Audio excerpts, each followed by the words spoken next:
Hello, everyone, and welcome. My name is Sharon Bonney. I am the Executive Director for the Coalition on Adult Basic Education, and I am delighted to welcome you to today's webinar.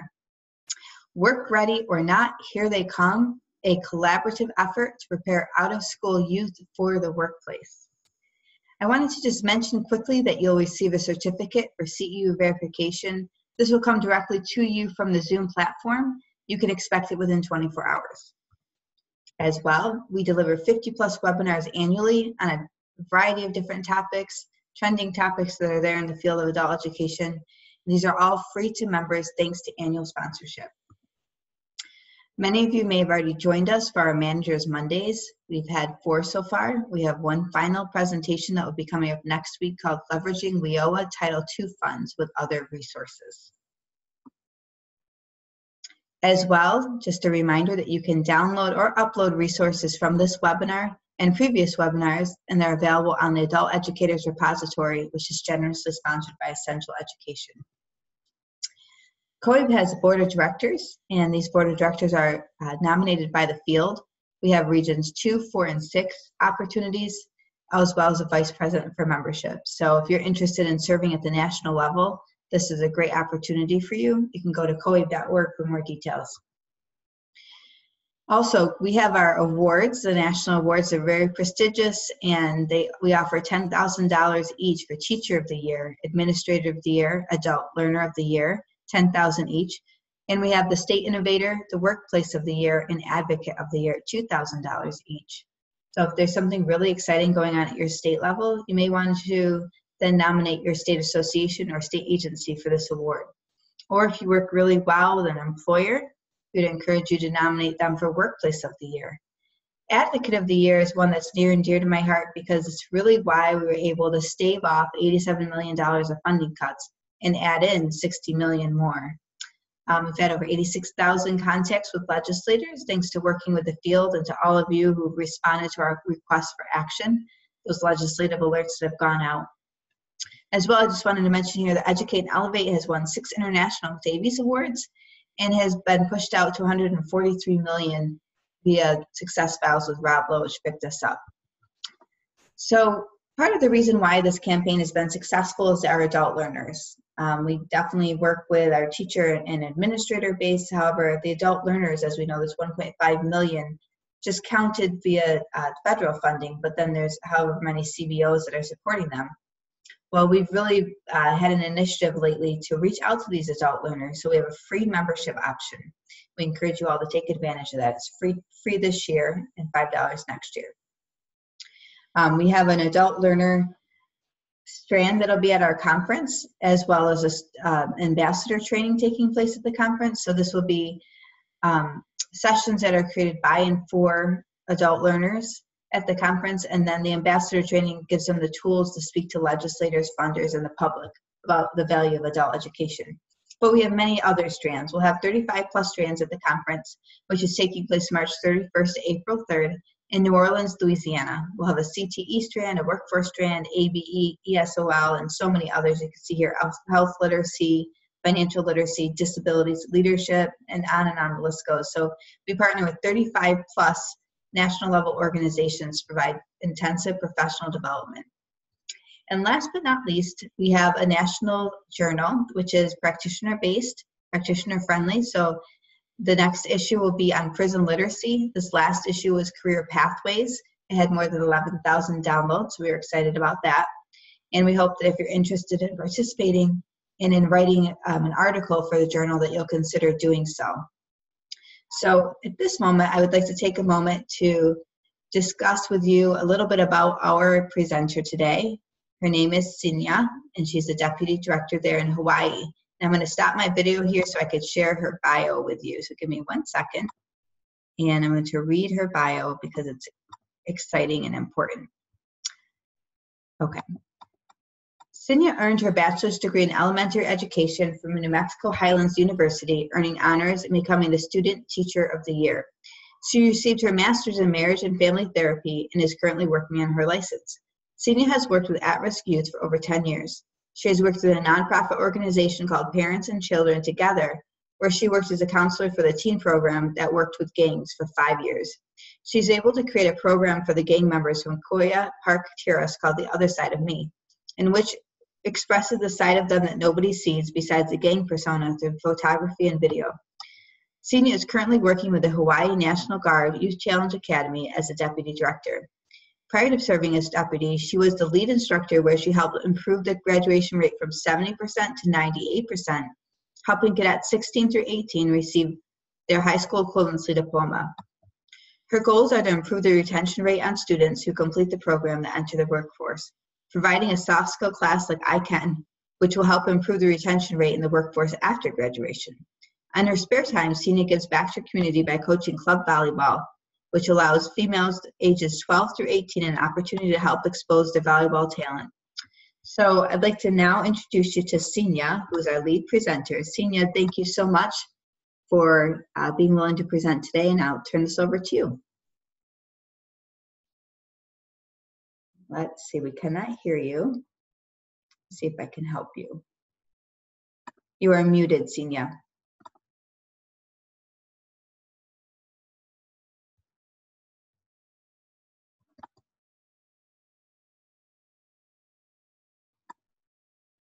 Senia?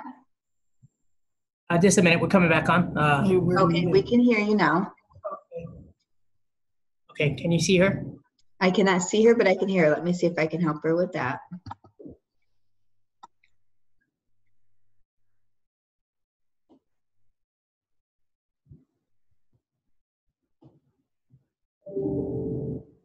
And while we're waiting, while Senia's getting live here, if everybody that's here, would if you just take a moment to go into chat, write your name and where you're contacting us from and who's there in the room with you, that would be great. Senia, we can see you now. You're live. Okay. So are you able to share your screen? We are. Great. There you are. We could see that. Yes, ma'am. Okay, aloha from the beautiful state of Hawaii. I'm glad that all of you guys could join us today. I know some of you guys, your days are almost over and mine is just getting started. I want to welcome you all to this PowerPoint, Work Ready or Not, Here They Come. What a better way to title this presentation. I know some of us been preparing our students and our youth and getting into the workforce, and they're not ready. This is a collaborative effort to prepare out-of-school youth for the workplace. And like Sharon said, we are from the Youth Challenge Academy in Honolulu, and we partner up with the Waipahu Community School for Adults. So let's get started.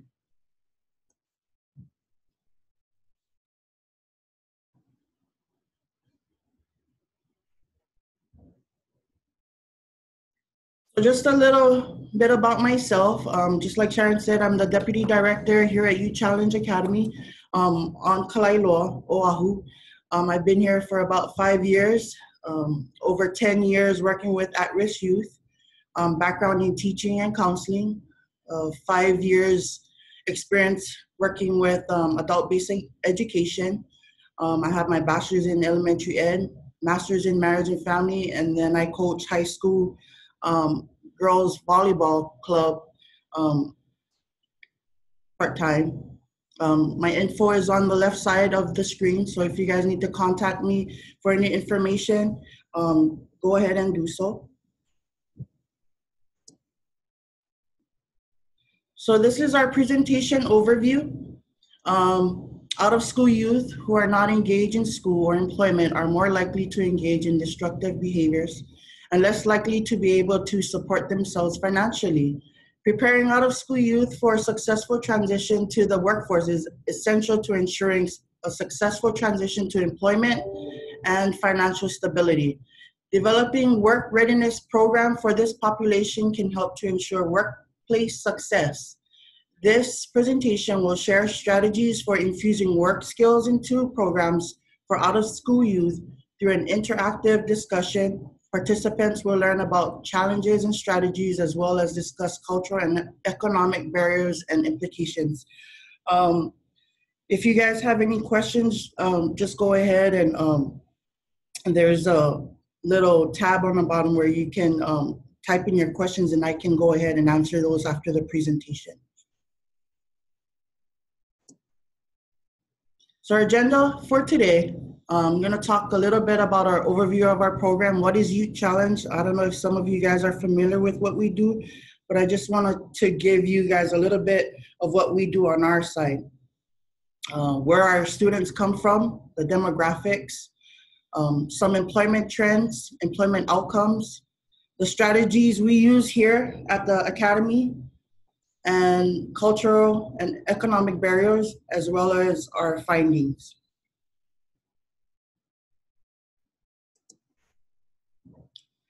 So here's a little overview of the Hawaii National Guard Youth Challenge Academy. We were actually established in 1994 by the appointment of the governor and the Adjutant General of the state of Hawaii. The program throughout the United States actually started in 1993. So we started a year after they came out. We have two campuses, one in Barbers Point and one in Hilo, Hawaii. Kalailoa Barbers Point Academy was established in 1994, and then the Hilo campus in 2010.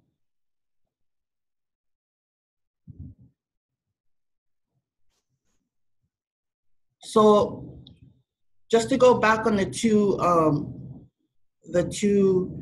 academies, the Kalailoa Academy, we house about 140 students or cadets a cycle, and Hilo houses 75 to 85 students per cycle, and we do 2 cycles a year.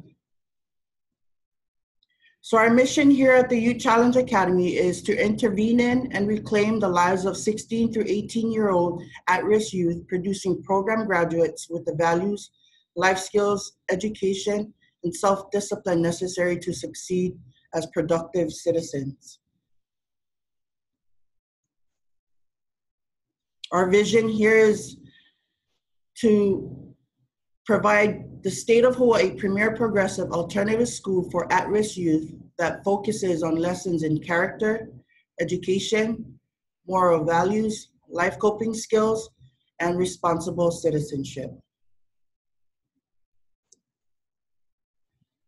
So here's a little bit about what we're all about and who we service. So over 5,000 lives changed in just 24 years. We're coming up in our 25th anniversary in January. We are a quasi-military program. We're a 5.5-month residential program. And like I said, we have 2 cycles a year, 400 cadets a year.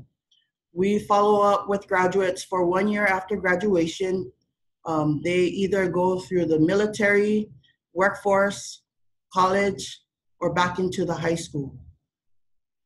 We have about 39 challenge programs throughout the United States.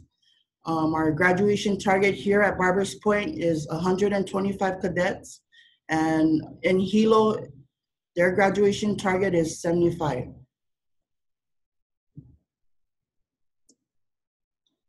Where do our students come from?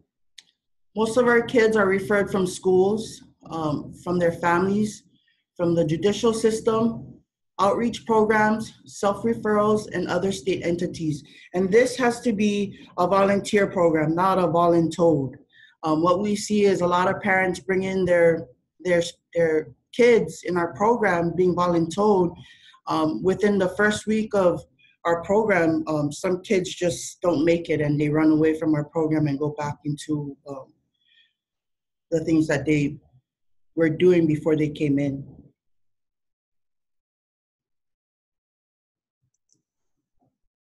Here's our demographics for the past 3 classes. Right now we're on our 49th class. As you can see, we average about 2 homeless students per cycle. And the reason why it's pretty low is because of the paperwork necessary for them to come into our program. Some of these homeless students or runaways don't have medical, don't have their birth certificates or social security, they don't have any access to it. And that's the reason for the numbers being so low on that part For the teen parent, we average less than 10 cadets being pregnant or already had a child. We accommodate those cadets that come in pregnant.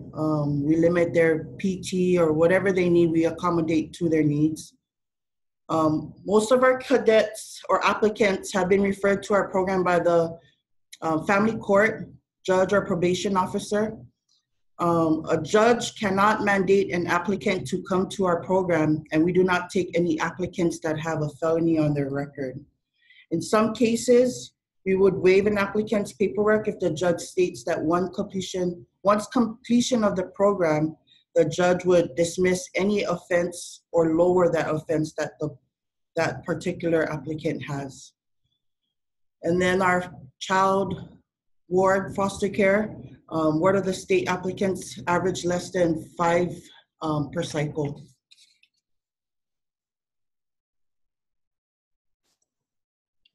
So here are some employment trends that I found studying throughout the United States. As you can see, each vertical line represents recession from 1948 to about 2013.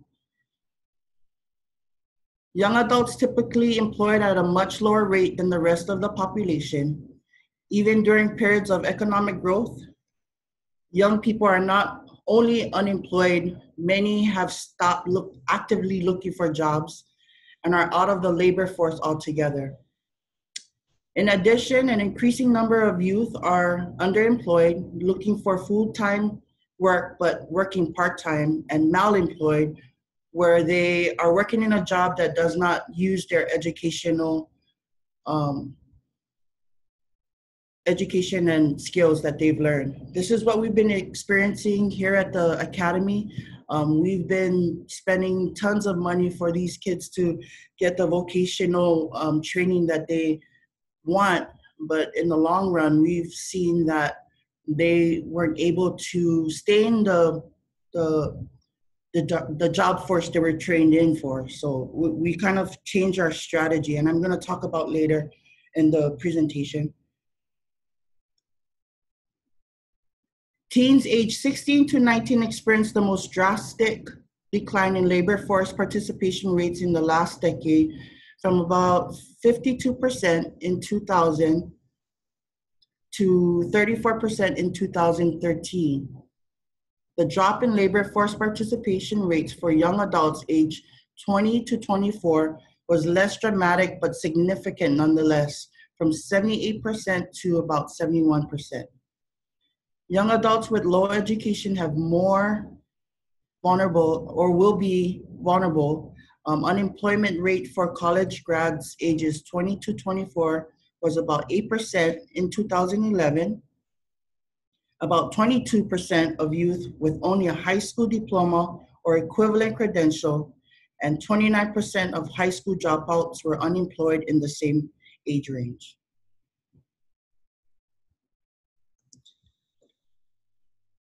So here is the employment to population rate ratio. What this graph shows is that the Black youth experienced the greatest decline in employment among racial groups in the past decade. The study of Hossein and Bloom found that the jobless rate for Black youth, which was 30%, ages 18 to 24, was twice as high as the unemployment rates for young whites, which was 14%, and also greater than the rate for young Hispanics, which was 20%. The graph also shows that the drop in employment rates between 1979 and 2010 was far more drastic for men of all races than for women.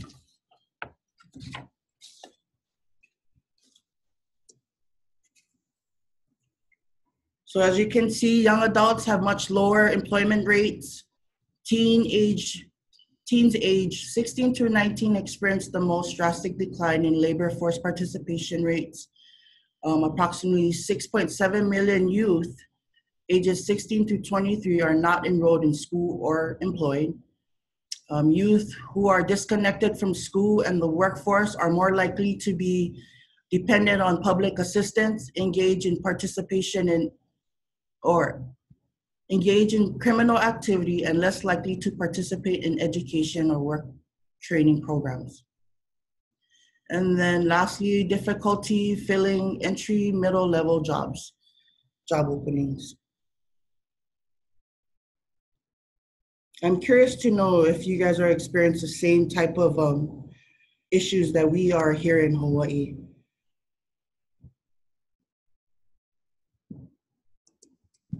So strategies used. So I'm going to talk about some of the strategies we've used here at the Academy.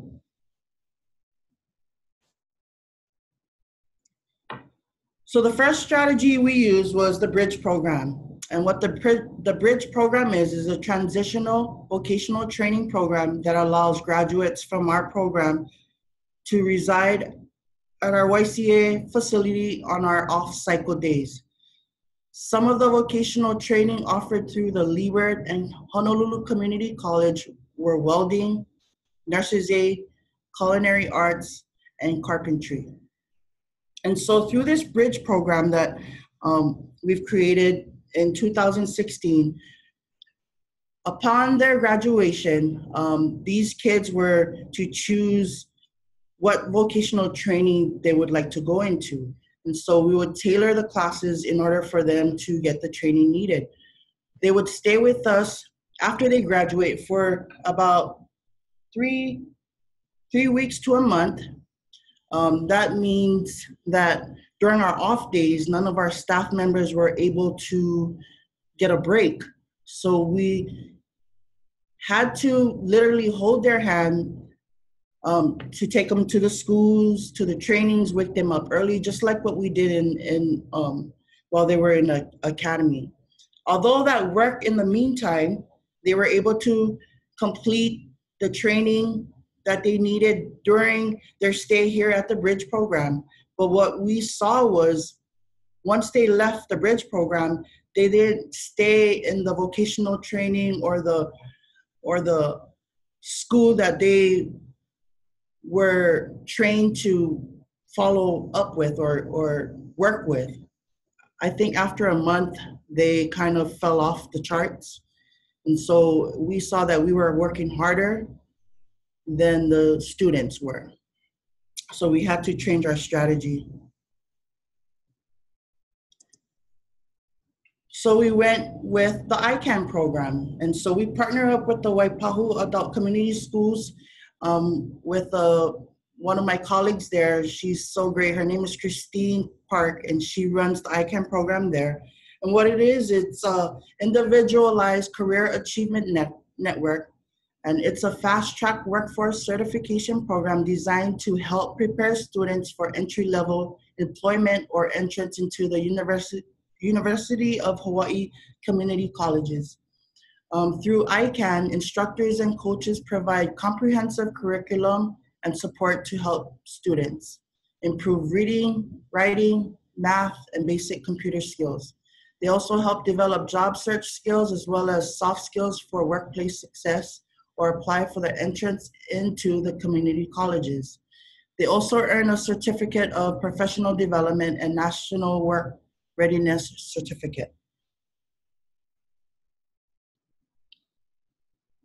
So through this ICAN program, what we've done was we noticed that the kids that we've been servicing didn't have the soft skills needed for the entry-level jobs. And what we do is, this is a 15-week program. We will do 10 weeks in-house while they're in our program, and then 5 weeks off. And they do it on their own. We don't hold their hand. This is just to show accountability on their part. And what we saw was it worked more for us than what the Bridge program offered.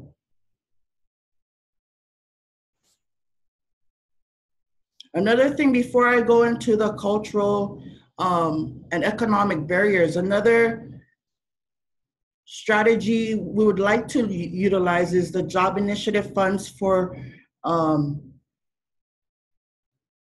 not the job initiative funds, but the job challenge. I don't know if you guys are familiar with the job challenge program. I know out of the 39 Youth Challenge programs, 3 programs were awarded funding through the U.S. Department of Labor to provide court-involved youth vocational education, including technical skills needed for specific jobs. So with this job challenge, this is a one-year program. Those with juvenile criminal records often find the barriers between education and career success daunting. Without a good job, these young people are likely to face and return to prison or a life in poverty. So through the Department of Labor, they awarded $12 million in job challenge grants. This action was made by President Obama's My Brother's Keeper initiative to ensure that all young people have access to entry-level job opportunities that allow them to gain critical career skills, strengthen pathways to employment, and increase future earnings. And that's my future goal, is to be able to form a job challenge program here in Hawaii, so that way we can offer more opportunities for our students and our past graduates as well. As of now, we have job initiative funds. For vocational training, we was awarded about $200,000 for this fiscal year. We are thankful for that fund, so that way we could be able to offer these students more opportunities, more trainings that would tailor for their needs. And these funds in 2014, State of the Union address from former President Barack Obama, his plan was to make 2014 a year of action, and asked Vice President Biden to lead the federal training programs in order to identify and implement steps to lead and review of federal training programs in order to identify and implement steps to make these programs more job-driven, to be more responsive to the needs of employers in order to effectively place ready-to-work Americans in jobs that are available now, train them in the skills needed for better jobs.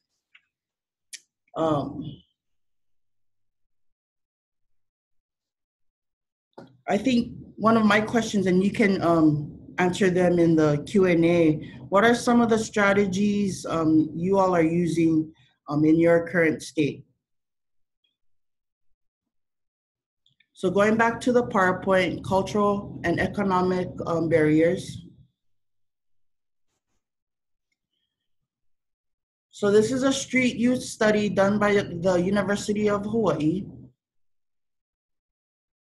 And the research team from the University of Hawaii developed a survey consisting of 65 questions that focused on street youth and covered 4 sections. And one section was basic demographics.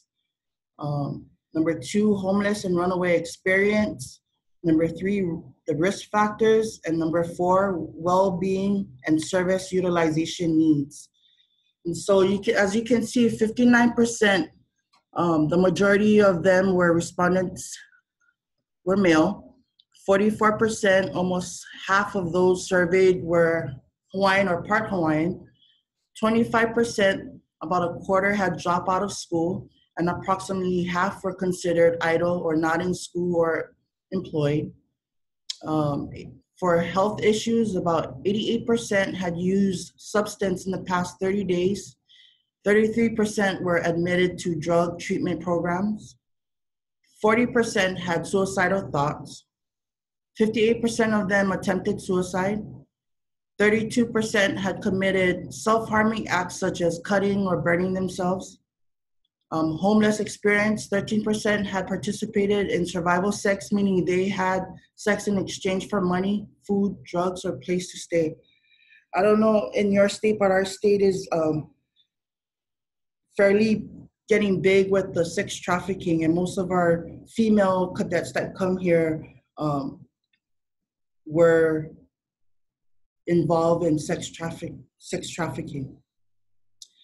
48% had their first homeless experience with their families, and 50% have been exposed to parental substance abuse. And I wanted to share this with you all because most of these numbers or percentages, those are all the types of students that we service here at the Academy.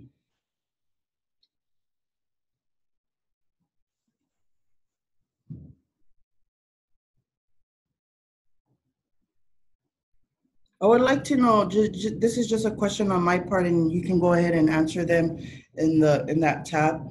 What are some of the cultural and economic barriers do you all encounter in working with your students?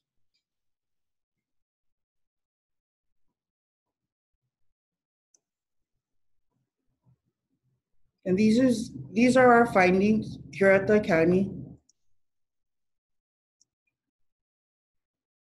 As you can see, from 2016 to present, or 2018,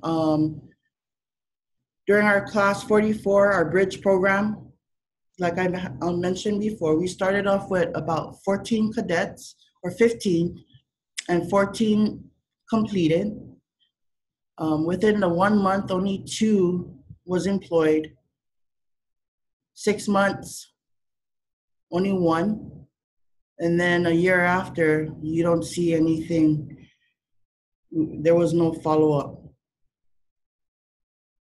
In the second year, or the second class 45 that we've implemented the bridge program, you could see at the end 13% was able to stay employed in the field that they were trained in. And then so on, class 46, the bridge program, 11 completed. After 1 month, you see only 1 working, and then the percentage is 0. In 2017, we kicked off the ICAN work readiness training. We started off with 20, 19 completed the program. And as you can see, it was a 95% success rate.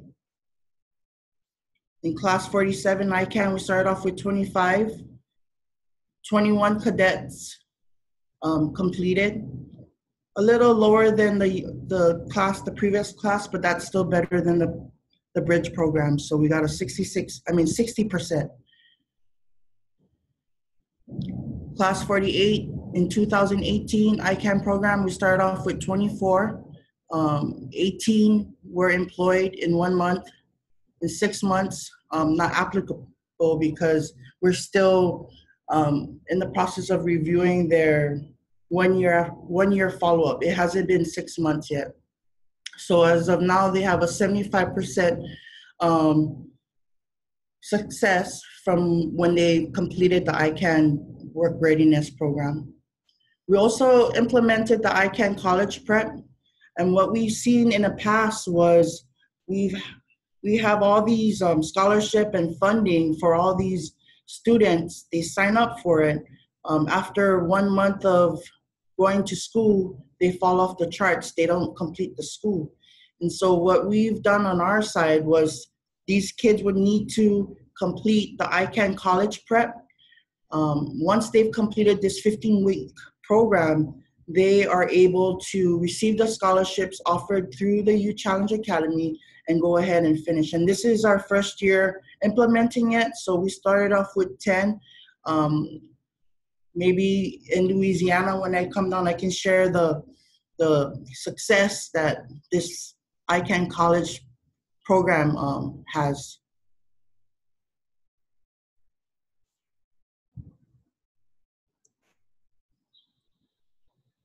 This is our current program results. As you can see, 57% are employed once they leave this program. This is overall. Secondary education, 18%, so they all go to college, 80% of them.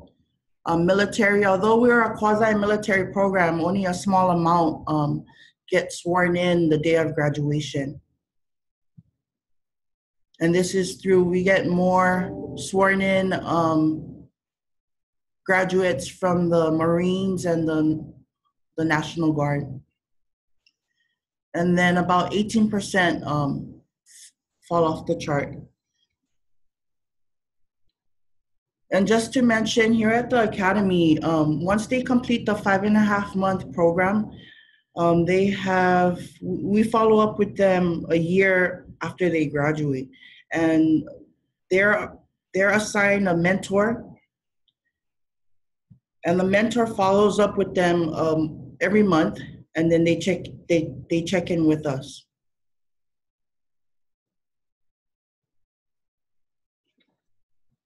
We're currently working to improve the follow-up. Sometimes we have a hard time trying to get the mentors to follow up with their cadet after they leave this program. But we make do with what we do.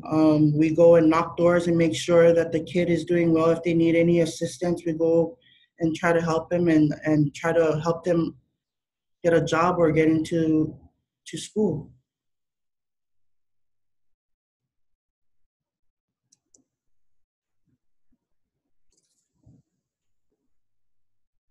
And that's all I have for now. And I just have a conclusion. What this study shows is that we need to create a demand-driven approach to workforce development with strong employer participation, which is a vital component of any response to youth unemployment, since the private sector is a direct source of jobs and can also provide training to improve career mobility for youth in the long run. Some points that are key in improving unemployment youth rates are to see, number one, what the factors are that potentially are driving high rates of unemployment among youth adults in your state. And number two, the current state of evidence on employment-related interventions for youth, especially economically disadvantaged youth. And three, what's your future directions for change that involve stronger employer involvement? What we have done here at the Academy is we tailor each component to meet the kids' needs or the students' needs. Demographically, make sure the jobs interests that the student are interested in or school is in the area that they live in, easy transportation for them. We help create vocational training to meet their interests. These are created during the third month or after the job fair. Usually our job fair that we provide is created on around the third month, the ending of the third month. We utilize the ICAN Work Readiness Credential and the ICAN College. And in the ICAN Work Readiness Credential, there is a situational awareness. They have to pass math and reading. Upon graduating, each cadet reviews the post-residential action plan, and all our staff is involved. And what they do is the students would let us know 3 options of what direction they want to go into, either school, work, military, and we try to help them or get their foot in the door once they leave this program. I think one thing is key is meeting with the parent, student, and the mentor to ensure the success of the student's post-residential action plan, and then follow up with the graduates on a monthly basis. Other than that,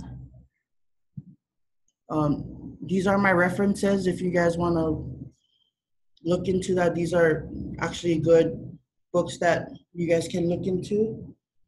I'm going to go ahead and look at the questions that you guys have asked.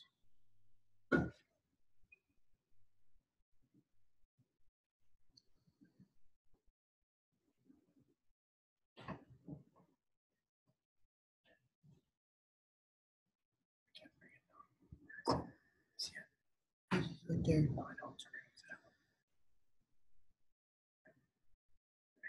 Okay. So this question comes from Cherry Hoseman, and it says, you just touched on our biggest problem here. Granted, we are a day-to-day program, but keeping them engaged and coming is awful. Oh yeah, here in Hawaii, the youth that we work with, we have to have plan A, plan B, plan C, and just try to keep them occupied.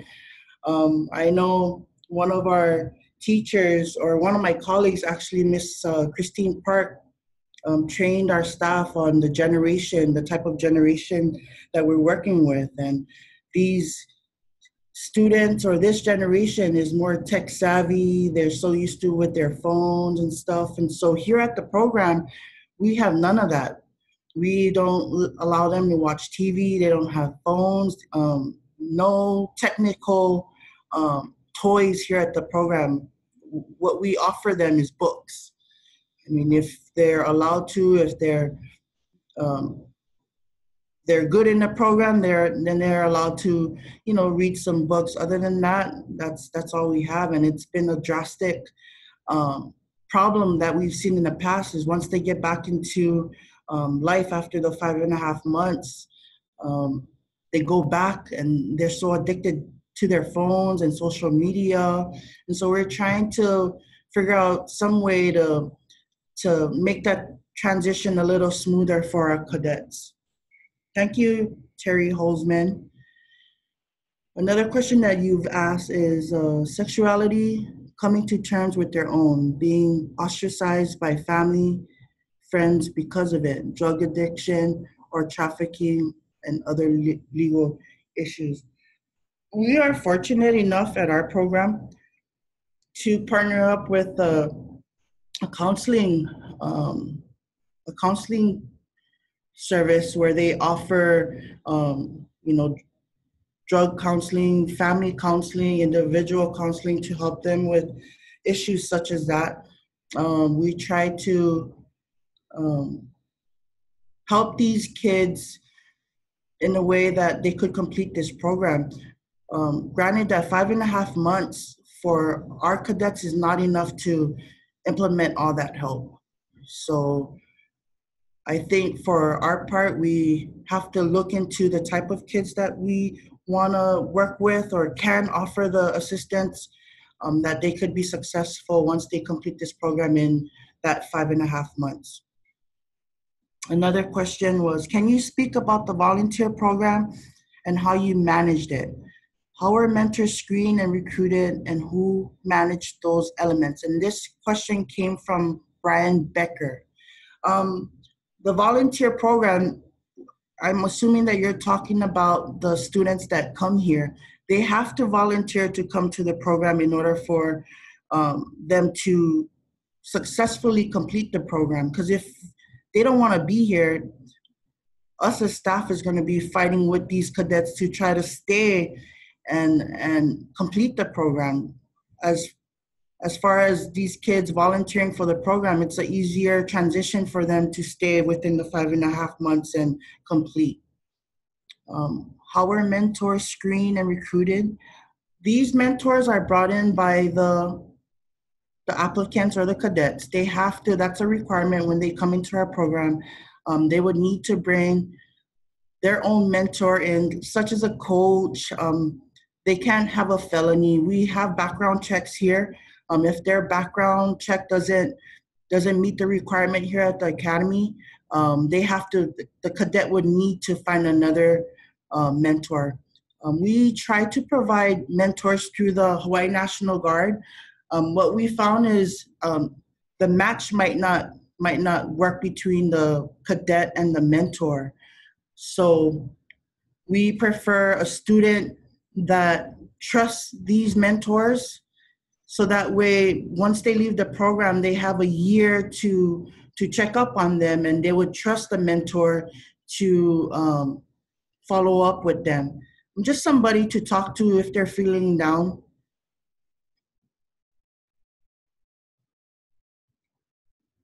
Okay, let me see the other question.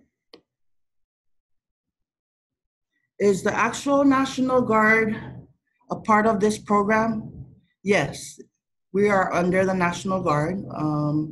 We're under the DOD. We are funded federally 75% and 25% state. And this question is from Gail Feeberg. Is this program similar to Job Corps? No, we're not similar to Job Corps. I think Job Corps offers an opportunity for them to leave the campus and more so offer more vocational training, more. Yeah. So we're more disciplined. teaching the discipline necessary for these kids, very structured. They wake up in the morning at 4 in the morning. They do their PT, they make their beds. Everything is on a timely basis, so their day is planned for them. Is there state federal funding? I just mentioned that. The students stay here at our facility. And you're welcome, Gail. Terry Holzman, love it. Thank you, Terry. And Sarah Strictly, what soft skills do you feel are most crucial for unemployed youth to acquire in order to be most successful in the workplace? I'm going to tell you a little thing about what we've experienced here. Through our bridge program, we had a welding vocational training. We had about 5 boys. Once they've completed the program, we had all these big companies that were willing to offer these kids a job starting $22 an hour. This was great for us. And so when these kids went into the job force doing welding, they didn't last a day. And what those companies stated was they don't even have the soft skills necessary to even have the job. Even though the money was big, they were getting paid $22 an hour. They didn't know, you got to wake up in time to go to work. You have to clock in. You can't call in sick. You have to start basically from the bottom and work your way up. And some of these kids weren't able to do that. And so with the ICAN program, we're able to teach them these soft skills such as, reading your policy manual, different types of things that these kids didn't know prior to them going into a easy entry-level job.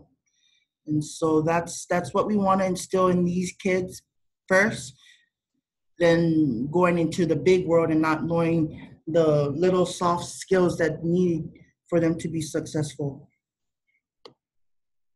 Stephen Schmidt, please help us understand why the ICAN program is more successful than the previous bridge program.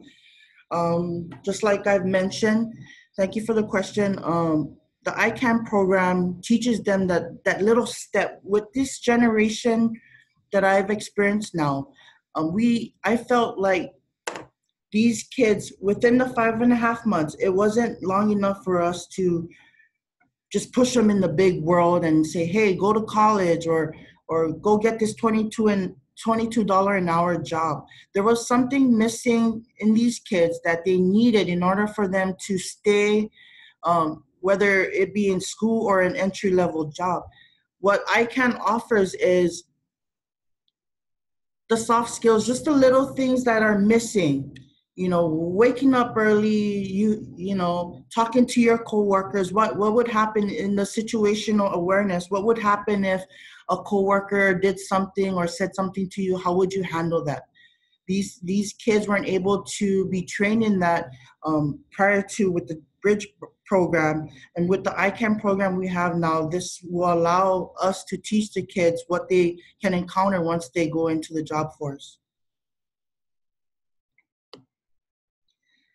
Ezra Query, thank you, Sina, very informative. Oh, you're welcome. I think that's all the questions that I have so far. Other than that, questions over there in the chat box. Do you want to take a look at those too? The chat box. I can read them if it'd be helpful. Okay, I can't see it. Okay, there's one question, is this program only for HSC students? If this program is for, hold on, over here. Is it only for high school equivalency students? 16 through 18, yes. It is. Okay, I'm just reading through to see what else. There's a couple of really nice long comments in here about dually enrolling, that sort of thing. I could see it now. You can see, okay, great. Yep. So I think I answered Julie John's question. Can you specify some soft skills that should be taught?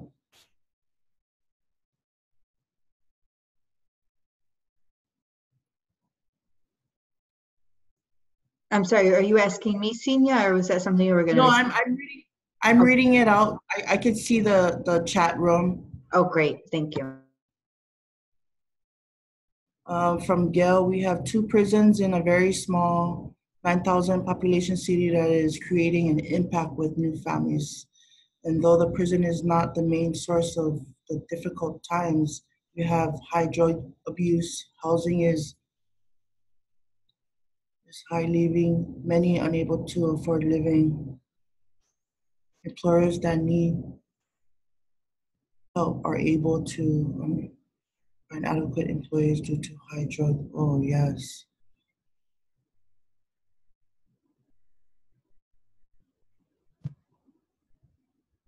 I think that's it. I don't see any other questions here. Okay, great. So there is a question here. Can you speak about the volunteer program, how you managed it, how are mentors screened and recruited, and who managed those elements? Did you answer that? Oh, I've answered that about the mentor. Yes. Okay. Okay, great. Well, in that case, we just want to thank everybody for making time for this, and a special thank you to Senia. This is, we really appreciated your help, and this has been just an excellent presentation for our members. So without further ado, thank you all for your time, and we'll see you on the next webinar. Thank you, Sharon. Aloha. Aloha from cold upstate New York. Bye now. Bye.